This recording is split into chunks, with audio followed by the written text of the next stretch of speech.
Queridos amigos de Enigmas y Misterio, bienvenidos a uno más de la serie. En esta ocasión tendremos una charla hasta Valencia, España, con uno de los casos que ustedes me han enviado, que por supuesto siempre reviso. Esta es una experiencia que realmente les va a sorprender, les va a llamar muchísimo la atención, porque no es la clásica experiencia cercana a la muerte. Es qué pasa un poco antes de la experiencia y qué pasa después. Acompáñenme a escuchar y a ver esta súper interesante charla. Pues primero que nada te agradezco mucho que aceptes el enlace. Eh, es importante para mí que la gente que nos escribe con casos tan interesantes como los que tú tienes, bueno, que el demás público nos conozca para tratar de darle el aspecto más serio a este trabajo que hacemos, Ujú. en el que la gente debe de opinar por sí misma. O sea, nosotros no buscamos llegar a ninguna conclusión porque me he dado cuenta que las conclusiones no llevan a nada. Decirle a las personas esto es así porque yo lo digo es mejor que la gente opine. Pero uno de los casos que tienes es importante para mí porque hemos hablado mucho de experiencias cercanas a la muerte, pero nunca con una como la tuya. ¿Y qué particularidad has visto en ella con respecto a las otras que comentas? Bueno, lo que pasa es que las otras han sido casi todas en quirófanos, gente que ya tiene un tiempo algunos minutos que se le detecta que ya no tiene signos vitales, pero en tu caso Ujú. es diferente y conozco un caso similar a ese, por eso me llamó tantísimo la atención. Y tú tenías 11 años cuando te sucedió, ¿no? 11 años. Ujú. Ibas en una bicicleta. Iba en una bicicleta que acababa de arreglar, o acababa de traerla a mi padre en el coche, a la vivienda, al chalet donde vivíamos, y yo la quise usar con la mala fortuna, como te comenté, de que la rueda de adelante pues no estaba simplemente posicionada, digamos, en el cuadro de la bicicleta, y esta todavía era un poco moderna porque tenía el cierre rápido de la tuerca para cerrar la rueda, y pues el hombre pues la puso y no la cerró, entonces la usé y ese fue el motivo del accidente. Se salió la llanta y te ibas hacia el suelo. Sí, además eran lo recuerdo, en el pueblo donde estábamos, en la urbanización. Además, mis padres me insistieron, vamos a comer, y yo quería usarla porque acababa de traerla de arreglar, y no recuerdo que la arregló porque, qué es lo que arreglaron, porque la bicicleta tenía muy poquito tiempo, igual tenía un año comprada, y no recuerdo qué fue, y yo quise usarla, pues dar una vuelta simplemente para coger mi bicicleta nueva antes de comer.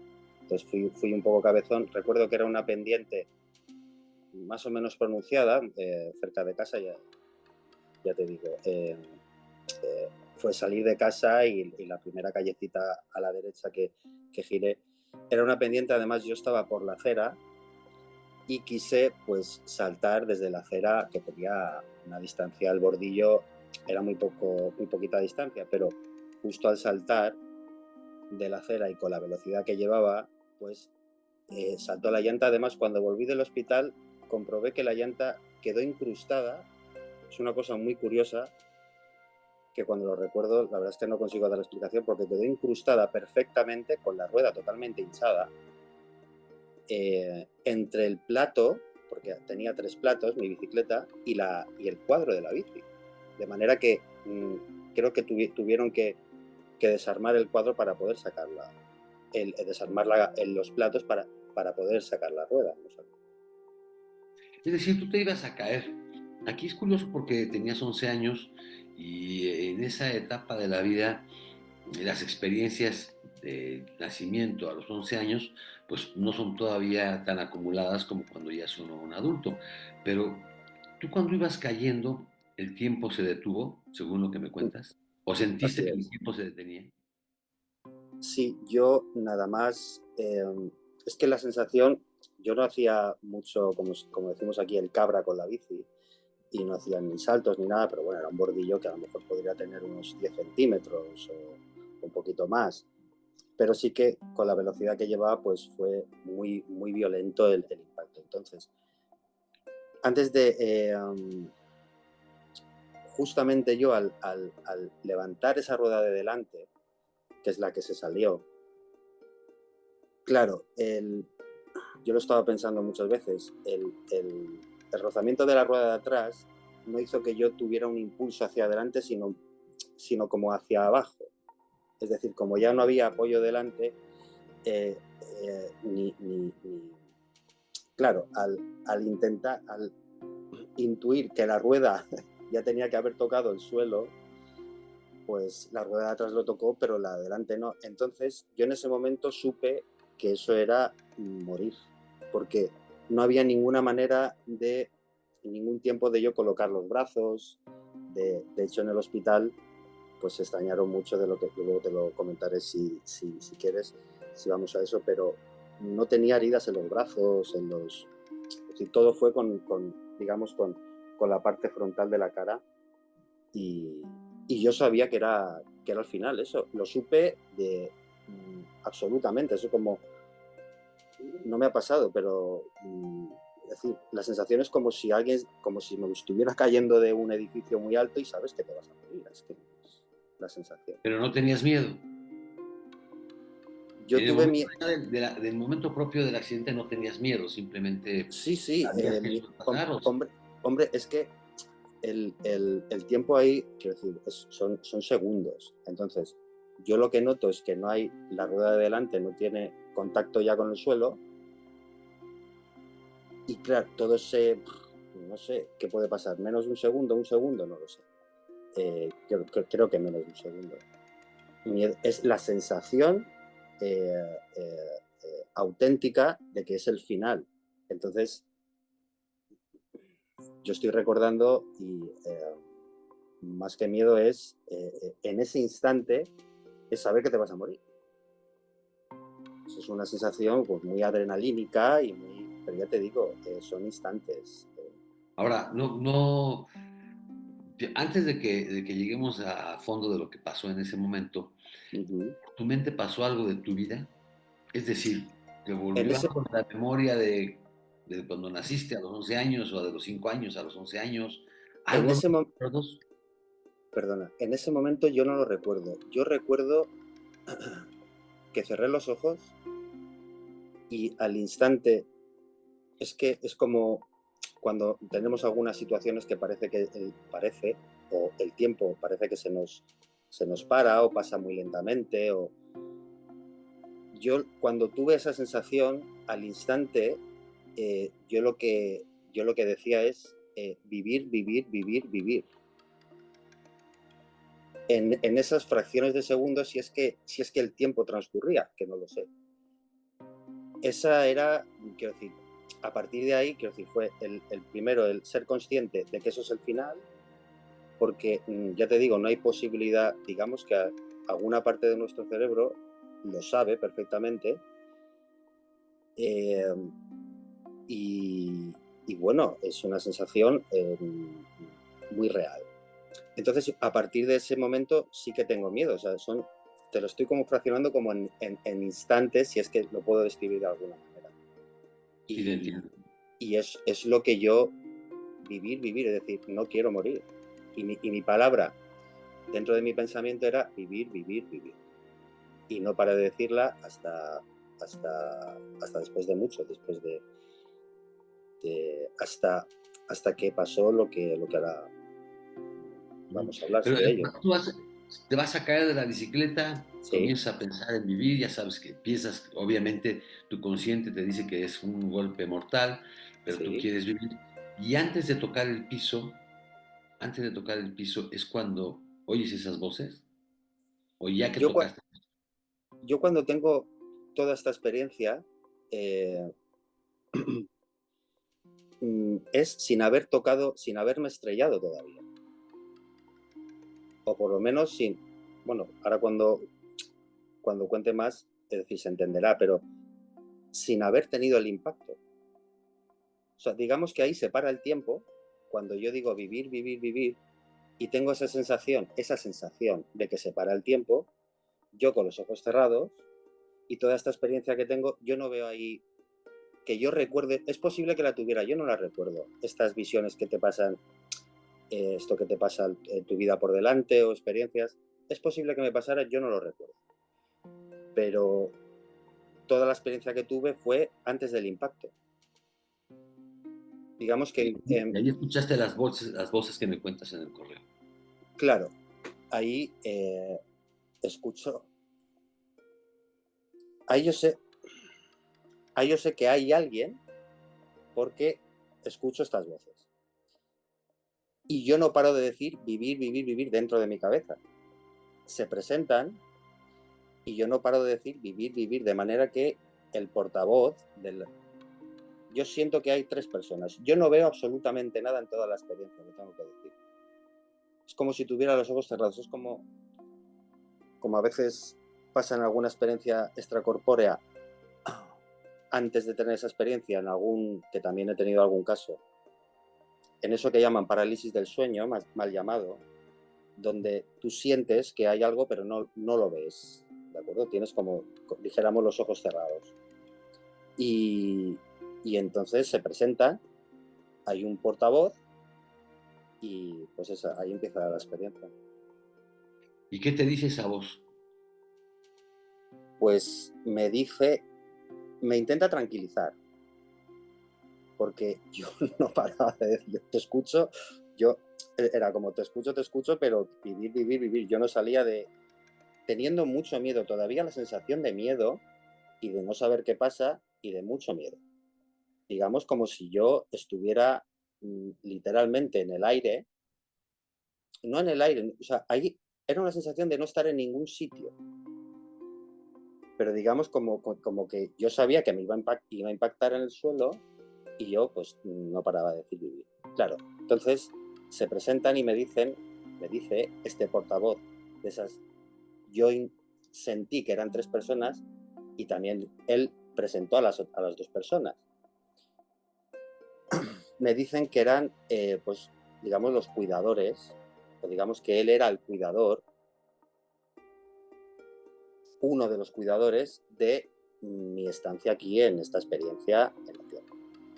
Me dice que, claro, yo no entendía nada, porque yo,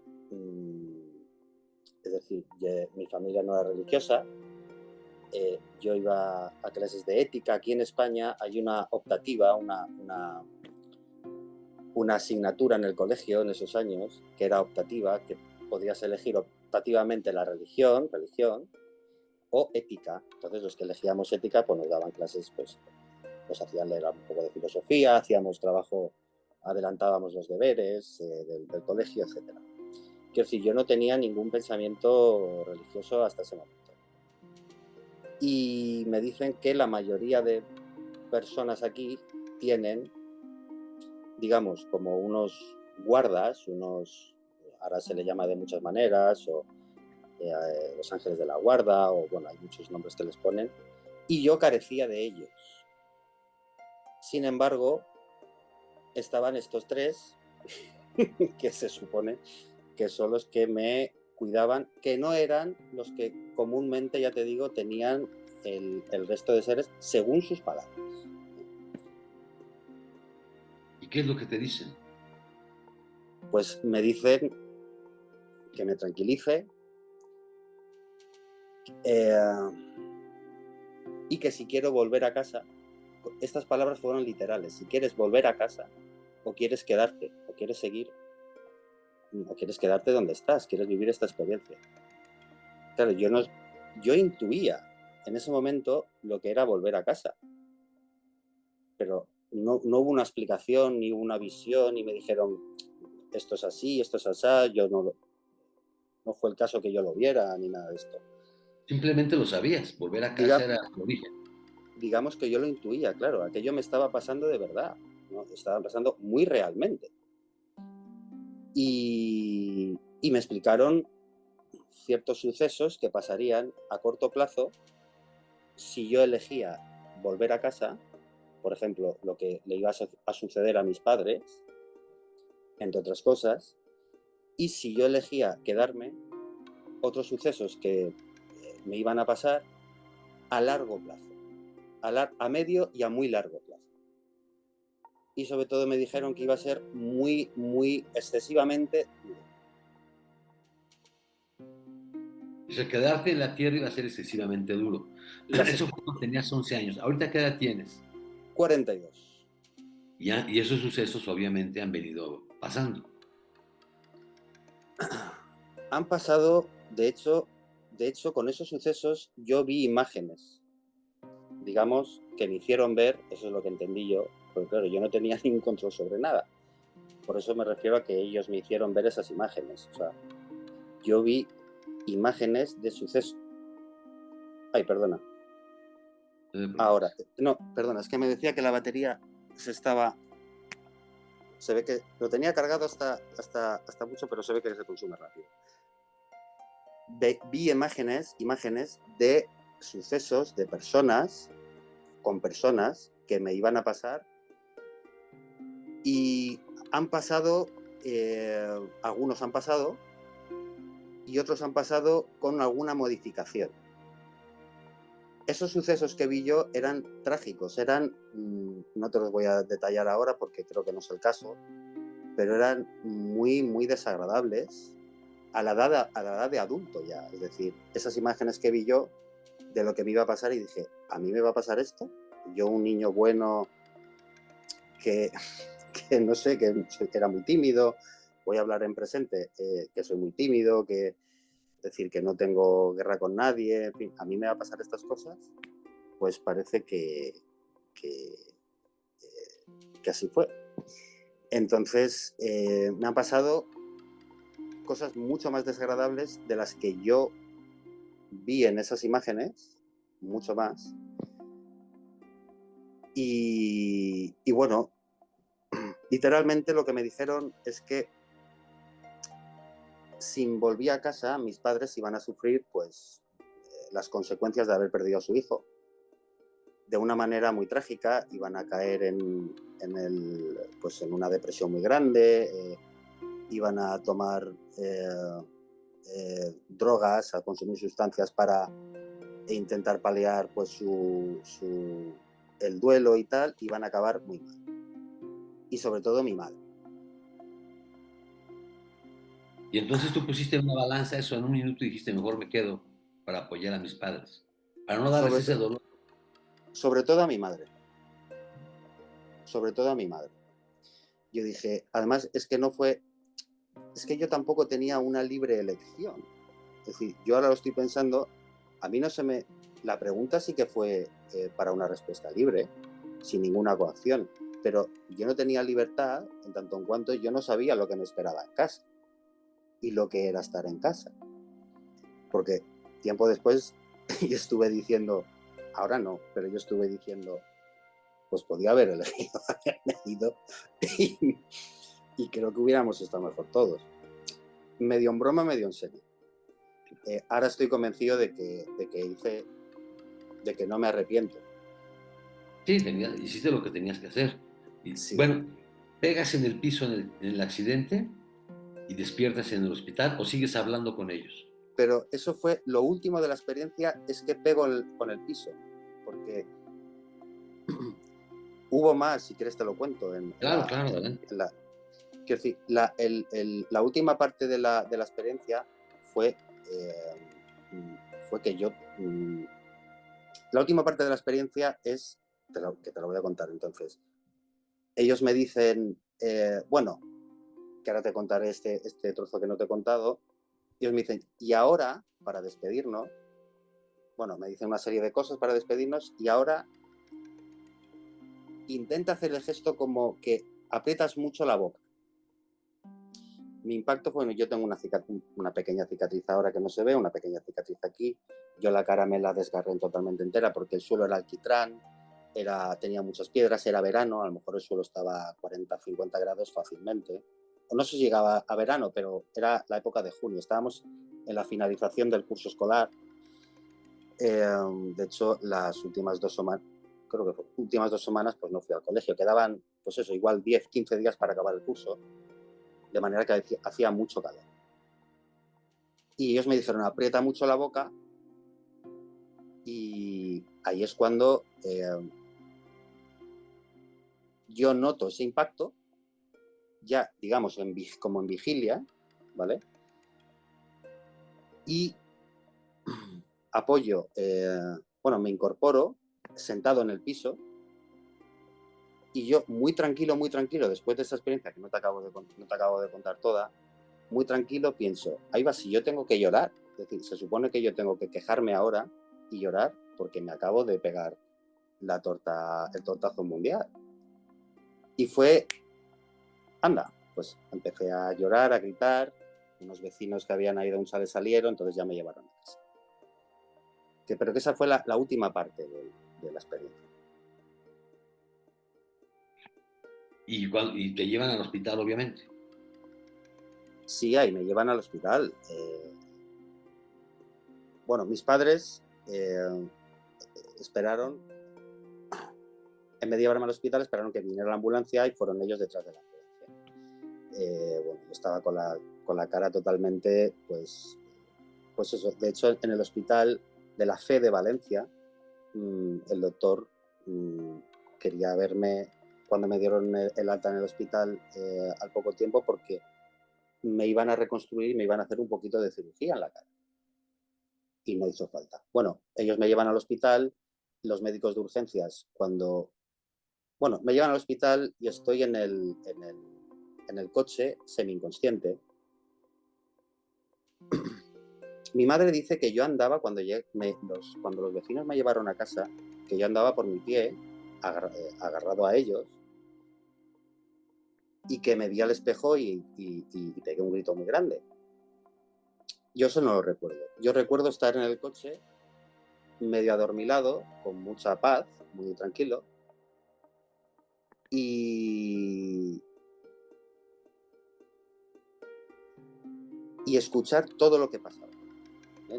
Yo estaba semi-inconsciente, o sea, sin fuerzas ni para abrir los ojos, pero digamos escuchando todo. Me llevan a un hospital, en ese hospital no tenía maxilofacial, luego me llevan a otro, fue un poco caótico y un poco raro el asunto. Bueno, pero ahí voy a hacer una pausa. Camino al Sí. hospital, tú te das cuenta o sabes quién fue el que te estaba hablando, ¿no? O sea, tú me comentas que no eras religioso, que no eras creyente de nada, pero vas camino al hospital y algo te dice, o no sé, con quién estás hablando. Yo camino del hospital, estoy escuchando todo y maldiciendo a la vida y a todo lo que podía pensar, porque eso me hubiera pasado a mí, porque yo sabía que la cara me la había destrozado. Y las respuestas a lo que yo preguntaba, ¿y por qué a mí? Y yo preguntaba, ¿y por qué me ha pasado esto a mí? ¿Por qué a mí? ¿Por qué a mí? ¿Y por qué a mí? Bueno, con todo lo bueno que he sido yo y con todo lo bueno que soy yo, lo que me preocupo de los compañeros o de mi colegio. En la familia siempre era pues un chico bastante bueno, obediente, y con todos los traviesos y revoltosos y malababa que hay en el mundo, yo decía, ¿por qué a mí?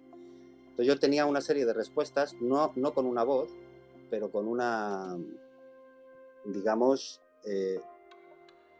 una respuesta totalmente clara. Pues es muy parecido a cuando, repito, cuando estás en un estado de una experiencia extracorpórea después, en el que cuando tú piensas algo lo sabes y no sabes por qué lo sabes. Tú en una experiencia extracorpórea, quien la haya tenido esto lo sabrá, hablo de una experiencia completa en la que te ves desde el principio pues tumbado en tu cama o bien, y luego sales a donde quieres. Tú piensas en algo y obtienes la información sin saber cómo, pero tú estás seguro que es esa la información y sabes que es esa la información. De la misma manera, yo supe que era Jesús de Nazaret el que me estaba diciendo, no, si yo te he salvado. Además es que yo le hablaba a él. Es decir, yo le decía a él, ¿por qué me has hecho esto? ¿Por qué me has hecho esto? Y yo pensaba, yo me he vuelto loco del accidente, me he dado la cabeza y me he trastornado por completo. Hasta tal punto que cuando yo ya abro los ojos con la fuerza, o tengo un poquito de fuerza para abrir los ojos, pero sigo estando consciente. Fue en el momento en el que yo en el hospital, en urgencias, oigo, sacar las tijeras, vamos a cortarlo. Y ahí como que me asusto, y yo pienso, ¿qué me han hecho más? O sea, ¿qué me ha pasado más? Y resulta que habían cogido unas tijeras para cortarme la camiseta que te llevaba puesta y que me la querían cortar para desnudarme el torso. Y mis primeras no palabras, porque yo no podía hablar de lo que llevaba en la boca del accidente, pero yo decía, estaba hablando con él, estoy hablando con él, estoy hablando con él. Y yo tuve por seguro que era Jesús de Nazaret al que yo le estaba hablando y el que me estaba respondiendo. Con lo cual, mi extrañeza fue pues muy grande. Además, porque digamos que mi parte, o la parte del ego que tenemos todos, no paraba también de trabajar y de analizar. Es decir, yo me he vuelto tonto, me he vuelto loco, me ha dado la cabeza y estaba más preocupado todavía. Es decir, que tenías en ese momento como una personalidad dividida, la que quiere entender las cosas, lógicamente, y la otra que está viviendo algo que no suena lógico porque no es de la Tierra normalmente, no pasa todos los días. Claro, lo podríamos dividir entre sentimientos y sensaciones auténticas, que para mí son los sentimientos, y digamos lo que algunos lo llaman el sur, o usar la cabeza. Y estaba pues, claro, me está pasando esto, pero es porque yo me he vuelto tonto. Claro, yo no hacía más que, ¿y por qué a mí? ¿Por qué tú me has hecho esto? ¿Y por qué tú me has hecho esto? Dirigiéndome a Jesús de Nazaret y yo pensando, pero vamos a ver, si Jesús de Nazaret es el tipo que me han presentado siempre en las iglesias, a las cuales yo tenía pues, una cierta reticencia a entrar en cada bautizo de algún compañero, o comunión, algunas que tenía que entrar a la iglesia, porque claro, yo veía esa imagen y no me gustaba nada ver a un tipo ensangrentado, pues, y como nos lo han vendido, ¿no? Entonces yo decía, ¿esto cómo es posible? Esto no puede ser. Y bueno, pues parece ser que si yo te he salvado, hostia, pues si tú me has salvado es que alguien ha querido provocar esto. Bueno, yo pensaba, entonces discurría muchos pensamientos en mi mente en eso. Pero al no ser tú tan creyente, al no estar tan apegado a la religión, y él decirte yo te he salvado, si tú has tenido esta experiencia, me imagino que es porque a lo mejor también te pudo decir que tenías una misión. ¿Te dijo algo? ¿O te dijo, es que tú tienes, si yo te salves para esto? ¿O no te lo dijo? Ahí vamos a esta parte que ha quedado sin contar de la experiencia. Antes, recuerda que yo me he adelantado por tu pregunta, porque el impacto fue lo último que yo recuerdo de la experiencia con la bicicleta, lo último que pasó. La información que me dan y que me dicen cuando me ponen esas imágenes, disculpa porque esto no lo suelo contar, esto es un poco extraordinario para mí, y intento poner cada emoción en cada pensamiento, en cada recuerdo, que es un poquito, ya te digo, extraordinario. Entonces te ruego que me disculpes si me atasco un poco. No te preocupes, gracias. A ti. Cuando me pones esas imágenes en las que yo no tengo, es decir, yo digo, a mí como una gente me va a querer hacer daño, porque esas imágenes era gente que me quería hacer daño. Gravemente, ¿no? Con un pavor, además que yo siento, cuando me ponen esas imágenes, yo siento lo que me va a pasar.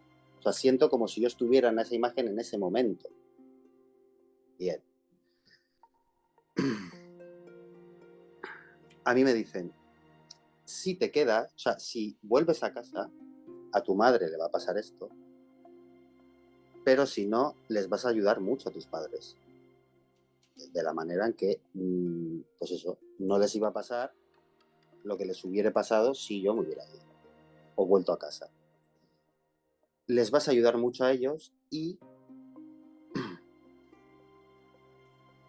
dentro de X tiempo vas a ayudar a muchísima gente. Y cuando yo entiendo a mucha gente, en ese momento yo no entiendo a 100 personas, ni 1000, ni 10.000, sino todo el planeta.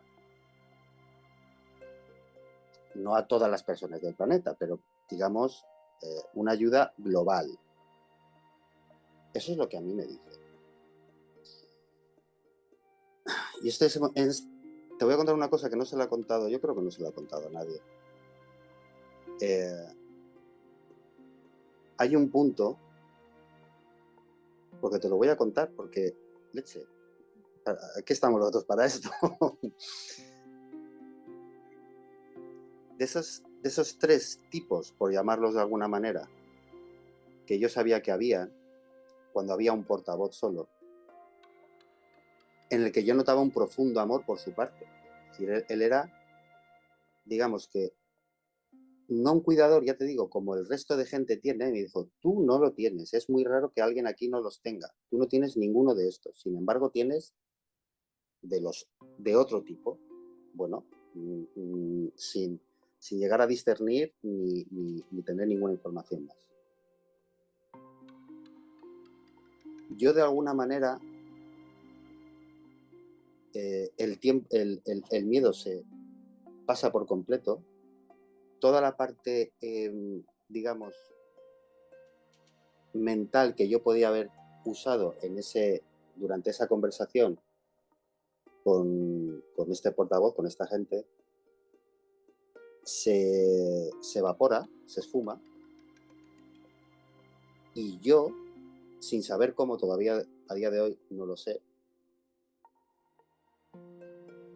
y de una manera más interna todavía, es muy difícil de explicar esto, dentro de la propia experiencia. Les digo, no os preocupéis, yo ya sé quién soy, y no os preocupéis porque yo he decidido esto, lo que me va a pasar también lo he decidido, y que así sea. No con estas palabras literales, pero es decir, como si en ese momento no hablara ese niño de 11 años recibiendo esa información, sino que hablara, digamos, la persona que antes estuvo en casa, antes de nacer aquí, y vino aquí como creo que lo somos todos. Antes hemos sido alguien, iba a decir algo, ¿no? Pero hemos sido alguien en el lugar donde nos crea, para mí, yo le llamo la mami. A Dios, al Padre Azul, yo la llamo la mami porque además es ella. Y yo he escuchado su voz un par de veces en mi vida. Así que no me lo pueden decir, yo sé que es ella. Entonces yo la llamo cariñosamente la mami. Jesús de Nazaret lo llamaba Abba, como papi o papá. Yo le llamo la mami. Bien. En ese momento que yo tomo conciencia, pero yo no recuerdo quién soy en ese momento. Es decir, yo sé que en ese momento no estaba hablando ese niño de 11 años, porque el miedo desaparece, y ellos se sorprenden muchísimo. Tengo los pelos de punta, no sé si no se puede ver, pero tengo todo el vello de punta. Ellos se sorprenden muchísimo de esa breve intervención mía en esa experiencia, y dije, no os preocupéis, que esto es así, lo entiendo, y además asumo todo esto porque ya lo he elegido. Eso con respecto a tu pregunta de esa posible misión, que yo creo que todo el mundo tenemos alguna. Todo el mundo, pues la de uno es... La de cada cual es la misión, la experiencia que vive en su vida, esa es su misión. Y cada cual vive la suya, ¿no? Evidentemente. Es decir, Pero esa conciencia que te hace saber que se quita el niño de 11 años y se queda tu yo verdadero, es decir, el que estaba en casa, donde el origen, ¿no será ese que está en la cuarta dimensión, esa ampliación de la conciencia que muchos de los niños pueden tener porque todavía no están tan condicionados a la vida en el mundo, a las reglas, a muchas cosas, apenas comienza y se abre a quien realmente está, a quien es realmente en la cuarta dimensión? ¿Puede ser eso? Cada uno es decir, no puedo ni negarlo ni afirmarlo. Cada uno podemos poner nombre, puede poner nombre a lo que desconocemos de otros sitios. Mi opinión, después de toda la información, actualmente a los 42 años que tengo yo y con todas las cosas que me han pasado, es que estaba hablando esa persona que, es decir, sí, digo en condicional, pero yo evidentemente sé que es así, lo digo porque no quiero convencer a nadie. Si es cierto que nosotros hemos sido creados en un sitio, nos dan la posibilidad donde nosotros elegimos libremente vivir la experiencia en este planeta, los que venimos aquí, es que hemos sido alguien antes.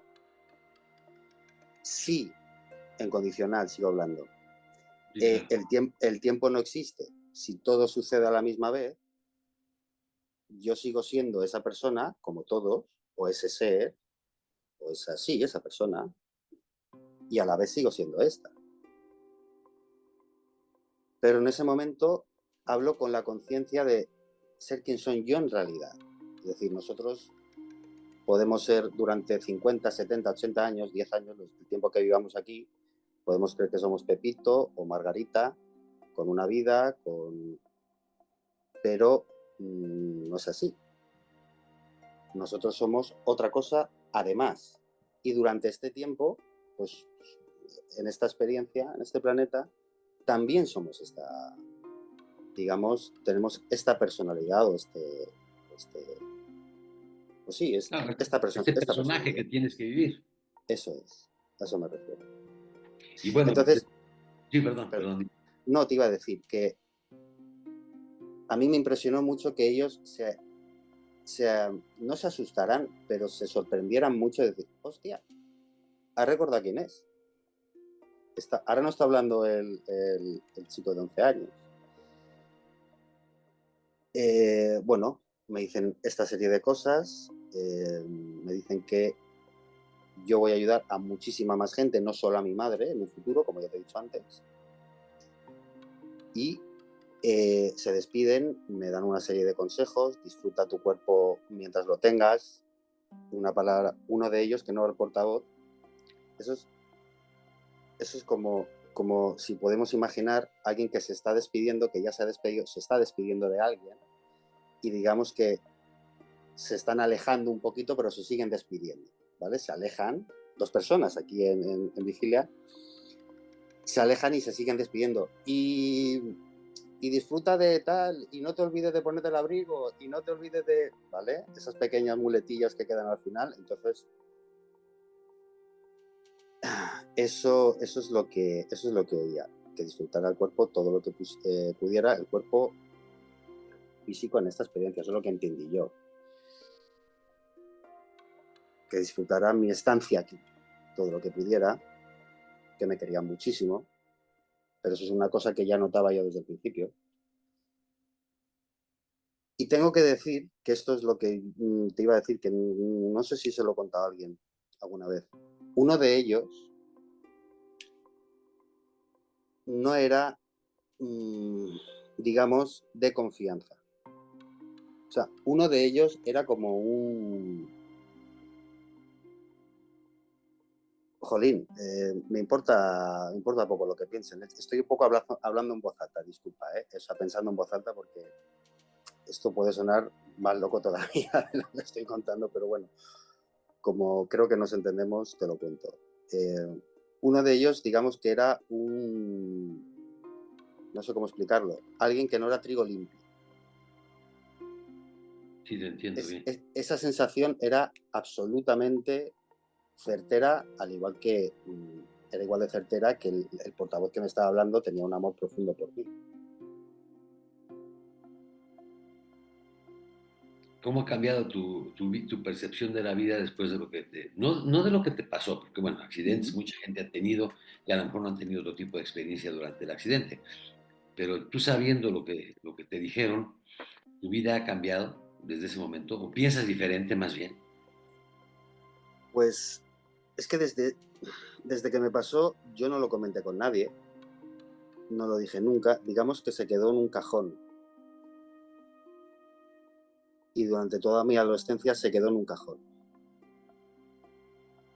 Yo sufrí mucho las consecuencias físicas, sobre todo por los dientes. Bueno, yo perdí bastante dentadura, perdí toda la encía. No te he contado, los médicos en urgencias estuvieron horas interrogando a mis padres porque los médicos de urgencias del hospital, claro, les hicieron saber que bajo su opinión no me había pegado no había tenido un accidente con la bicicleta, sino que habían sido ellos los autores de mis... Ellos lo tenían claro. Yo lo que podía balbucear o escribir, porque yo no podía hablar, bueno, se lo repetía una y otra vez la historia, la misma historia, y ha sido así. Y ellos decían, eso es imposible, porque tú hubieras tenido que romper la nariz. El impacto fue totalmente frontal. Y luego, digamos que al seguir con el impacto, pues ya hubo pues las secuelas de la piel y demás. Pero yo tenía que haberme roto la mandíbula, la nariz, por supuesto, porque no tenía heridas en los brazos. En alguna mano, alguna herida que recuerdo, pero nada. De hecho, me pasaron 2 veces por el TAC. Me recuerdo que un tubo para ver si tenía algún traumatismo craneoencefálico. Y la primera vez que me pasaron me dijeron, ha ido mal, porque no hemos visto nada. Porque ellos desde su box me hablaban, ¿no? Desde cuando estaba en el tubo. Vamos a repetírtelo una segunda vez. No sé si fueron 2 o 3. Me repitieron 2 de la segunda vez y me dijeron, has tenido mucha suerte, Ernesto. Es decir, ellos mismos no se creían que no tuvieran ningún traumatismo craneoencefálico.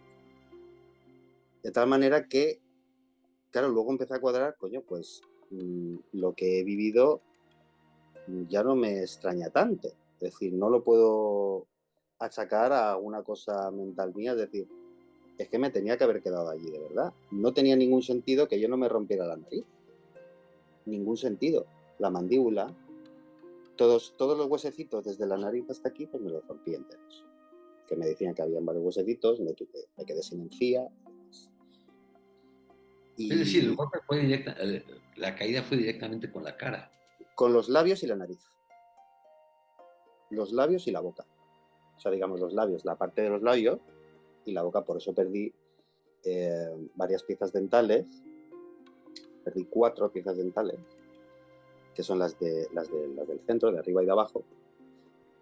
Y claro, mis padres me decían, oye, pero repíteles lo mismo que nosotros no hemos sido. Mis padres estaban muy, muy empeñados en que se demostrara. Bueno, yo pensaba, bueno, pues que le llamen a los vecinos que me han ayudado y se acabó. Pero se ve que bueno, que a lo mejor les llamaron, no sé lo que pasó, pero ya la policía se fue. Y estuvieron un buen rato, varias horas, dando por hecho los médicos, ¿qué te digo? Hasta metiéndome por el tubo, ellos creían que iba mal la máquina porque no encontraron ningún traumatismo. Claro, claro. Y bueno, y a partir de ahí tus creencias cambiaron, porque ahora veo, como platicábamos, que tienes una imagen de Jesús de Nazaret ahí contigo. ¿En qué cambia tu forma de pensar? O más bien, ¿cómo se desarrolla esa forma de pensar hacia Jesús de Nazaret? Disculpa, voy a hacer un paréntesis. Aquí el amigo que se ha colado, sin permiso, lo he puesto hace un rato y yo creía, como te he dicho al principio de la llamada, que iba a ser una llamada telefónica. Luego me has dicho que iba a ser en vídeo y ha aparecido y se ha colado él. Es decir, parece que está premeditado, pero prometo que no. Ha querido colarse el sinvergüenza este. Entonces, a mí me cambió la vida cuando leí Caballo de Troya de Juan José Benítez. Yo creo que fue a los 15, no recuerdo si fue 15, 16 años. Es un libro que lo había tenido toda la vida en casa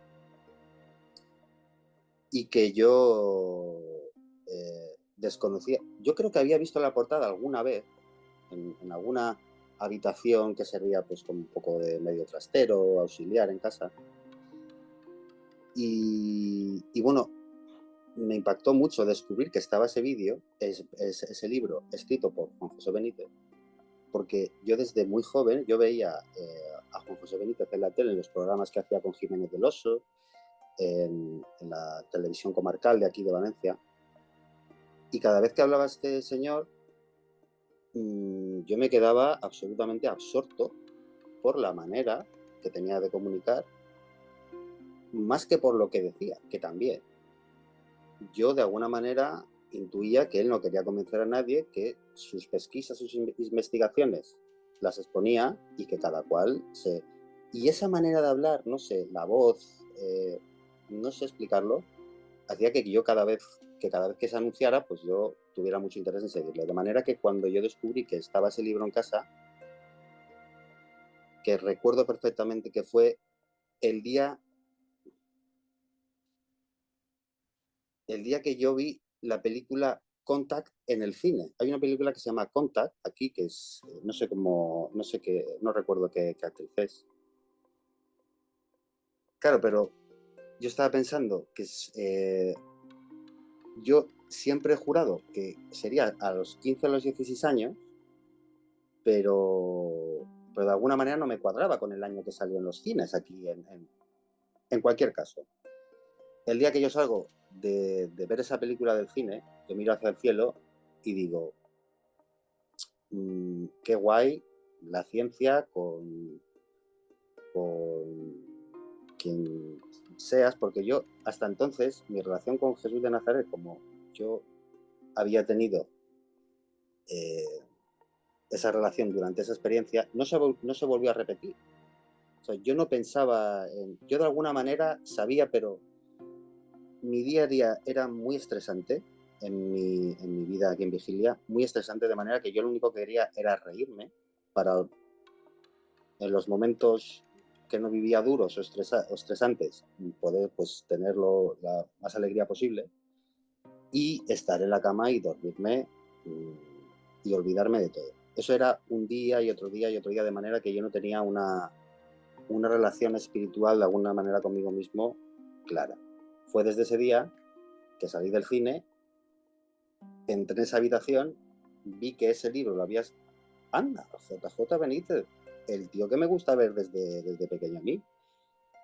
Además, una de las primeras ediciones que aparece un astronauta, es la portada es una de las primeras ediciones, y aparece la cara de Jesús de Nazaret, y se me ponen los pelos de punta.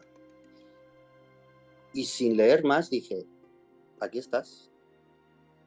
Yo supe, de alguna manera, que aquí estaba el tipo del accidente, con el que hablé yo en el accidente.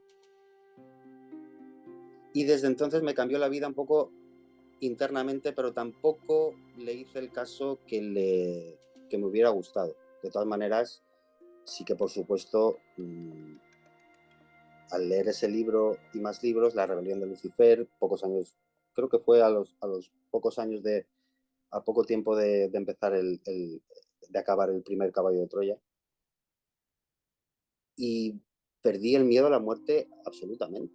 Yo tenía un pavor a la muerte tremendo, yo pensaba que arriba no me querrían. Yo he tenido siempre la sensación de que arriba no me quieren. Y ahí lo perdí, entonces de alguna manera cambió. No ha sido una vida agradable, pero... Bueno, pero ha sido una vida. Hubiera sido peor, yo creo, que si no hubiera tenido esa experiencia a lo mejor y no hubiera leído Los caballos. ¿Me ayudaron? Pues lo que me ayudaron. Ni más ni menos. Claro, claro. A veces pues la vida nos lleva por caminos inciertos, tú tenías ya ciertas certezas, pero bueno, como tú lo dices, la vida es así y tienes muchísimas más experiencias. ¿Qué te parece si podamos hacer otra conversación otro día? Sí, claro. Porque esas otras experiencias que tienes con seres extraterrestres, con esferas, creo que al público le pueden interesar mucho y a quienes ha pasado, porque tu caso es muy particular. Solamente conozco otro caso similar en el que el tiempo se detiene no antes del accidente. Y bueno, ya se los contaremos aquí en el programa. Pues Muy te bien. agradezco muchísimo que me tomaras la llamada, el video. Gracias por tu correo. Que la gente crea también que lo que me envían lo reviso y bueno, y lo podemos tener aquí en el programa porque finalmente el programa es de la gente. Ernesto, muchas gracias por todo y que tengas una muy buena noche en España y muy buen día en México. Muchas gracias a ti. Cuando quieras, tomamos las conversaciones que quieras. Muchas gracias, muchas gracias. Que vaya bien. Nos quedamos pensando. La mente comienza a dar vueltas. Bueno, al menos eso me pasa a mí. Si a ustedes les sucede lo mismo, coméntenmelo. Escríbanme a enigmasymisterioradio@gmail.com. Todas sus sugerencias y comentarios, con muchísimo gusto las revisaré porque el programa es de ustedes. Buenos días, buenas noches, buenas tardes, donde quiera que nos vean.